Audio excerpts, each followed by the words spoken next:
Hi friends, welcome to iDream media. ప్రస్తుతం ఒక అంశాన్ని దేశవ్యాప్తంగా కుదిపిందని చెప్పుకోవాలి. అయితే దాని మీద ఏదైతే మన కోల్కతాలో కేజీ కౌర్ హాస్పిటల్లో జరిగినటువంటి సంఘటన ఏదైతే ఉందో, వైద్యురాలిపై అత్యాచార ఘటన, అది ఇప్పుడు సుప్రీంకోర్టులో జరుగుతున్నటువంటి లేటెస్ట్ వాదనలు ఇవన్నీ కూడా ఒక్కసారి మనం తెలుసుకోవడానికి ఇప్పుడు ఈ వీడియో చేస్తున్నాం.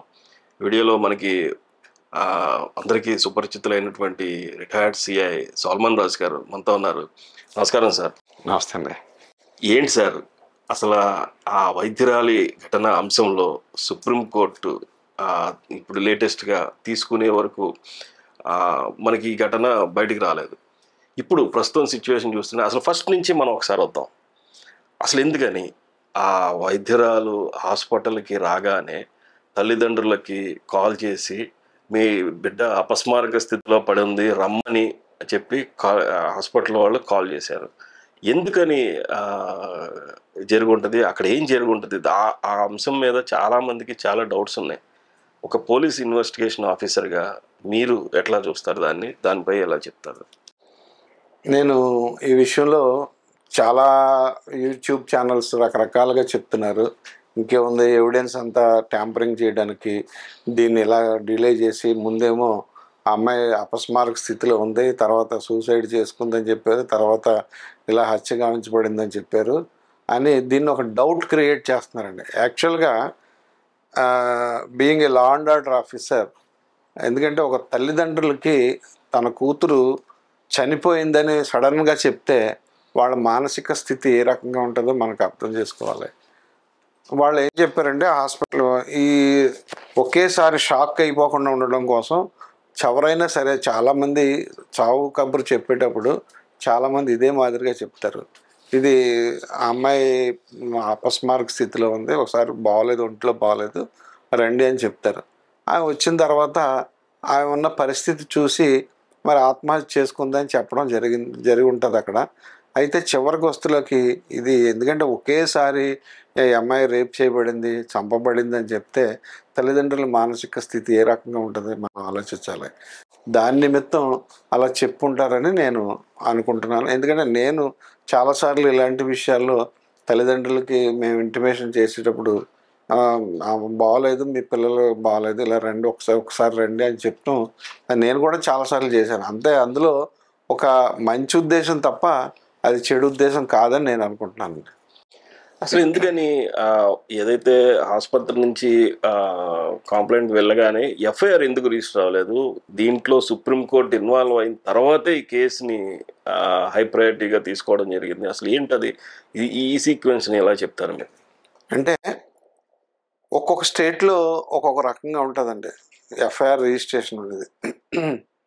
ఇప్పుడు మన ఏపీ స్టేట్ వరకు అయితే గతంలో ఏపీ పోలీస్ మాన్యువల్ ప్రకారం ఒక అనుమానాస్పద మృతి ఏదన్నా కేసు ఒక శవం డిటెక్ట్ అయితే దాంట్లో 174 సిఆర్పిసి అంటే అనుమానాస్పద మృతిగా, లేదు సస్పీషియస్ డెత్గా, లేదు డెత్ కాజ్ నాట్ నోన్గా మనం ఒక హెడ్ పెట్టుకుని దాన్ని ఎఫ్ఐఆర్ ఇష్యూ చేస్తాం.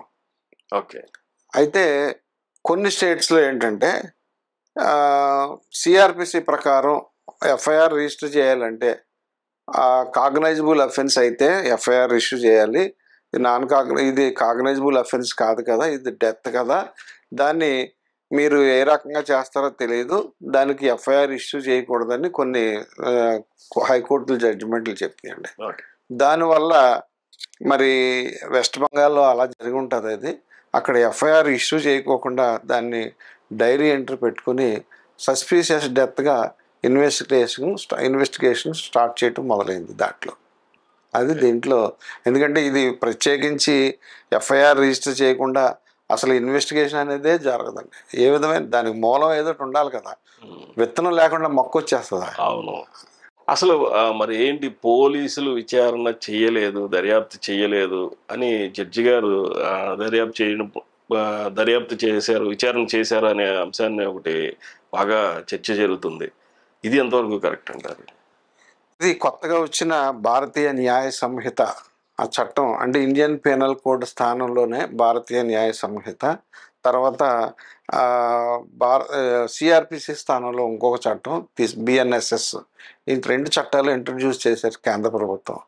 అయితే ఈ కొత్త చట్టం ప్రకారం 195 క్లాస్ 2 సిఆర్పిసి బిఎన్ఎస్ఎస్ దాని ప్రకారం ఒకవేళ ఈ రేప్ జరిగి దానిలో మరణం జరిగి ఉంటే దాని మీద అనుమానాస్పదమైన మృతి కాబట్టి అక్కడ ఈ కొత్త చట్టం ప్రకారం అక్కడ పోలీసు జడ్జి గారికి రిక్వెస్ట్ ఇచ్చి ఉంటారు, ఎంక్వైరీ మీరు చేయాలి అని. కొత్త చట్టం ప్రకారం ఎంక్వైరీ జడ్జి గారు చేయాలి.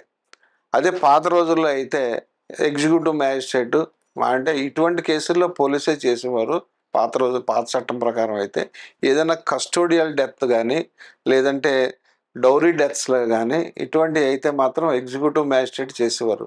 కానీ జ్యుడిషియల్ మ్యాజిస్ట్రేట్ చేయడం అనేది ఈ కొత్త చట్టంలో ఇంట్రడ్యూస్ చేశారు కాబట్టి అదే జ్యుడిషియల్ మ్యాజిస్ట్రేటు ఈ ఎంక్వైరీ చేయడం జరిగింది దీంట్లో.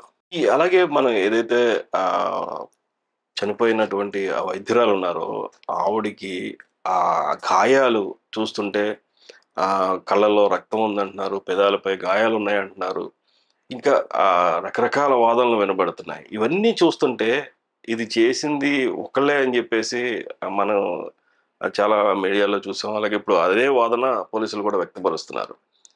ఇది కరెక్టేనంటారా? ఇది కరెక్టే సార్. ఇప్పుడు ఎందుకంటే అక్కడ దర్యాప్తు విచారణ స్టార్ట్ చేసింది పోలీసు. ముందుగా పోలీసు వెళ్ళి నేరస్థలం పరిశీలించారు, శవం యొక్క స్థితిని చూసుకున్నారు.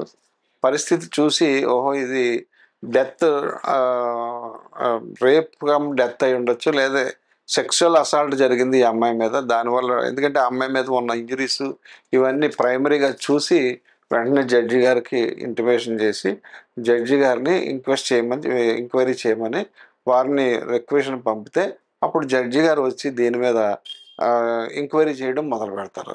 అయితే దీంట్లో ఏంటంటే ఈ ఎంక్వైరీ చేయడంలో మొట్టమొదటిగా మనం ఎవరైనా సరే పోలీస్ ఆఫీసర్ కానీ లేకపోతే జడ్జి గారు కానీ చేయాల్సింది ఏంటంటే ముందుగా పంచాయతీదారులు తీసుకోవాలి. ఒక 4 కానీ 5 కానీ పంచాయతీదారులు అంటే పెద్ద మనుషులు అనమాట.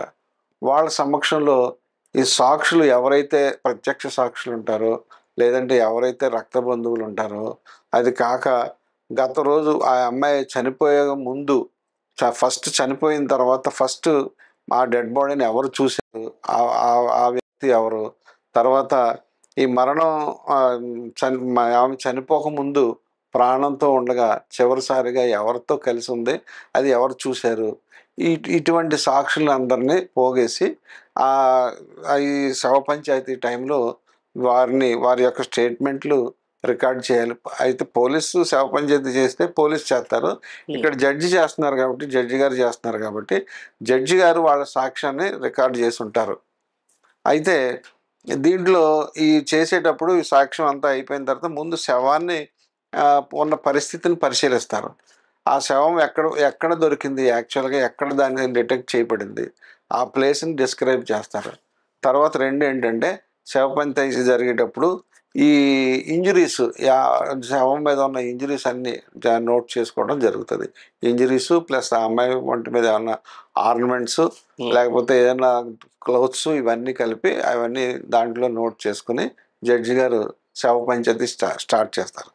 ఇక్కడికి వచ్చేటప్పటికి మన సోకాళ్ళు చాలామంది యూట్యూబర్స్ రకరకాలుగా వాళ్ళే ఇన్వెస్టిగేషన్ చేసేసి వాళ్ళే వాళ్ళే ఫారెన్సిక్ సైన్స్ లేకపోతే ఫారెన్సిక్ డిపార్ట్మెంట్ ఎక్స్పర్ట్స్ లాగా వాళ్ళు రకరకాలుగా, ఎందుకంటే కళ్ళల్లో గుచ్చేసాడు, కళ్ళల్లో రక్తం వచ్చేసింది, నోరు అంతా పెదాల మీద ఇంజరీస్ ఉన్నాయి, మొత్తం 10 ఇంజరీస్ ఉన్నాయి, 14 ఇంజరీస్ ఉన్నాయి, తర్వాత మెడ మీద కమిలిపోయి ఉన్నది, ఇవన్నీ చెప్పడం వాస్తవమే. కాకపోతే కళ్ళల్లో ఉన్నది మాత్రం అది రక్తం కాదండి. అంటే రక్తం కళ్ళల్లో పొడిచేసాడు కాబట్టి రక్తం వచ్చింది, క్రూరంగా కళ్ళల్లో పొడిచాడు కాబట్టి రక్తం వచ్చిందని చెప్తూ కొన్ని వీడియోస్లో నేను విన్నాను. కానీ అది యాక్చువల్గా ఏంటంటే స్ట్రాంగులేషన్, అంటే ఒక పేక నులిమి లేకపోతే స్మాదరింగ్ అంటే ముక్కు ఊపిరి ఆడకుండా చేసింది, లేకపోతే స్ట్రాంగులేషన్ అంటే పేక నులిమి చంపిన దాంట్లో ఖచ్చితంగా ఈ కళ్ళల్లో ఈ బ్లడ్ అనేది పేరుకుని ఉంటుంది. దాన్ని కంజంక్షనల్ హెమరేజ్ అంటారు అనమాట. కళ్ళల్లో ఉండేదాన్ని కంజంక్షనల్ హెమరేజ్ అంటారు. దాన్ని బట్టి ఇది ఏంటంటే ఇది ఆ సిమ్టమ్ని బట్టి ఇది ఖచ్చితంగా స్మాదరింగ్ కానీ స్ట్రాంగులేషన్ అంటే పేకనూలు చంపడం జరుగుతుంది. అయితే ఇంకొక విషయం ఏంటంటే మరి ఈ పోస్ట్ మార్టం సర్టిఫికేట్లో ఇంటర్నల్ ఇంజురీస్ అంటే లోపల ఇంజురీస్లో ఒక ఇంజురీ ఏంటంటే థైరాయిడ్ క్యాటిలైజ్ కొంచెం ఫ్రాక్చర్ అంటే క్రాక్ ఇచ్చింది అని చెప్పించారు. దీన్ని బట్టి చూస్తే మెడ మీద నల్లగా ఉన్నది అని మచ్చ అని చెప్పారు. యాక్చువల్గా మెడ మీద మచ్చ దాన్ని నల్ల మచ్చని ఏమంటారంటే ఇది ఈ స్ట్రాంగులేషన్లో వాటిలోను లిగేచర్ మార్క్ అని చెప్తారండి దాన్ని. ఇది మెడికల్ జ్యూరిస్ప్రుడెన్సీ అంటే న్యాయ వైద్య విజ్ఞాన శాస్త్రం మెడికల్ జ్యూరిస్ప్రుడెన్సీలో ఇవన్నీ క్లియర్గా ఉంటాయి అన్నమాట అండి. ఈ మెడ మీద ఉన్న ప్రాక్టికల్గా నేను ఆలోచించిన ఉద్దేశం ఏంటంటే ఈ మెడ మీద ఉన్న నలుపు రంగు ప్లస్ పెదాల మీద ఉన్న గాయాలు, ఈ కళ్ళల్లో ఉన్న రక్తం పేరుకుపోవడం, ఇవన్నీ చూసి నేను ఏమనుకుంటున్నానంటే ఈ ప్రాక్టికల్గా అంటే ఫిజికల్గా ఎవడైతే మరి నాకు తెలిసినంత వరకు అతను డ్రగ్స్ అలవాటు ఉన్న వ్యక్తి అని అంటున్నారు. ఈ డ్రగ్ అలవాటు ఉన్న వ్యక్తులు రాక్షసులా బిహేవ్ చేస్తారు. కాబట్టి అతను ఒక చెయ్య మెడ మీద పెట్టి ఆ అమ్మాయి మెడ మీద బలంగా పెట్టి ఇంకొక చేత్తో ఆ అమ్మాయి ముక్కు నోరు మూసేయడంతో ఊపిరి ఆడకుండా చచ్చిపోయినప్పుడు ఈ మెడ స్ట్రాంగులేషన్ జరిగినప్పుడు ఈ కళ్ళల్లో ఈ ఎరుపు అనేది రక్తం పేరుకుని అక్కడ ఉంటుందండి. ఇది దీనివల్ల ఎందుకంటే మాకు ట్రైనింగ్లో ఈ మెడికల్ జ్యూరిస్ప్రుడెన్సీ అనేది ఒక సబ్జెక్ట్ అనమాట. ఈ మనిషి యొక్క ఒంటి మీద ఉన్న ఇంజురీస్ని బట్టి ఇది హత్య లేకపోతే ఆత్మహత్య అని తెలుసుకోవడానికి ఇవన్నీ దాన్ని ఎక్స్ప్లెయిన్ చేస్తారనమాట. అది అసలు ఈ కేసుని దర్యాప్తు ఎట్లా చేస్తారు పోలీసులు? ఎందుకంటే ఇక్కడ దీంట్లో ఒక ప్రత్యక్ష సాక్షి లేరు, బాధితురాలు చెప్పుకునే పరిస్థితి లేదు.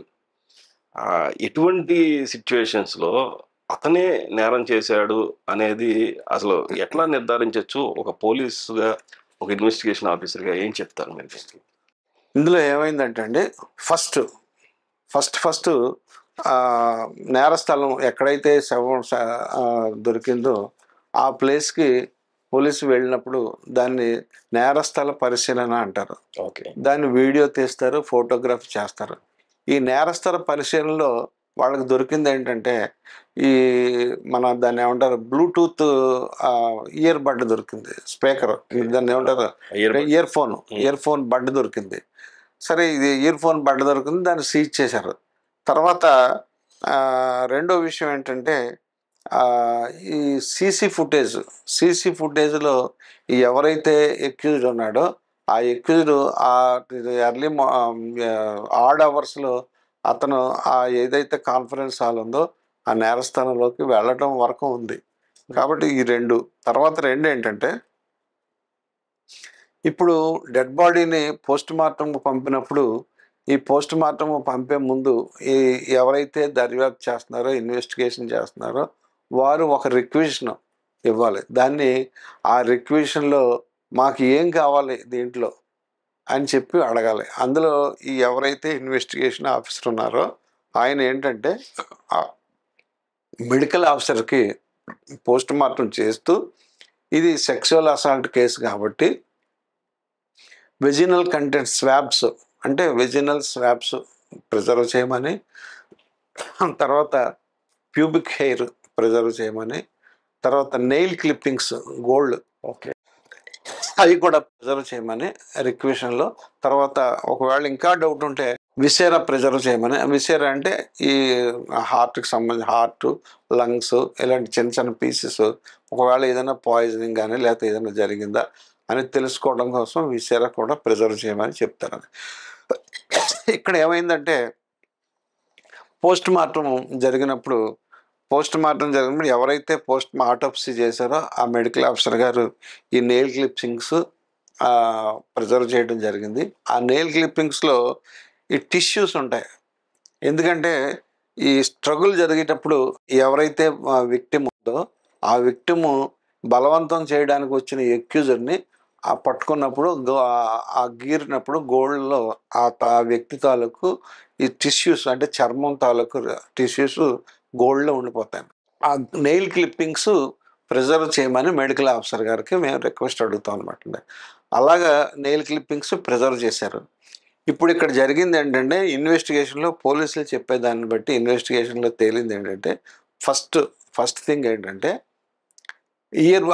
మనకి సీసీ ఫుటేజ్లో అది ఆ టైంలో ఎవరైతే ఎక్యూజర్ ఉన్నాడో ఆ ఆడ్ అవర్స్లో ఆ టైంలో అతను అక్కడ రావాల్సిన పని లేదు, కానీ అతను అక్కడికి వచ్చాడు.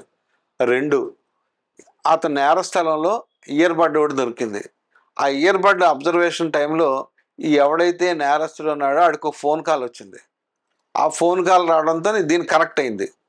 ఈ కనెక్ట్ అవ్వగానే ఆటోమేటిక్గా దీన్ని టెక్నాలజీ ఉపయోగించి దీన్ని అసలు ఈ ఇయర్ బడ్ దేనికి సంబంధించిందని చెప్పి ఆ ఫోన్ నెంబర్ ట్రేస్ చేయడం జరిగింది. ఆ ఫోను అతని పొజిషన్లో, రెండో ఇయర్ బడ్ కూడా అతని పొజిషన్లో ఉన్నది.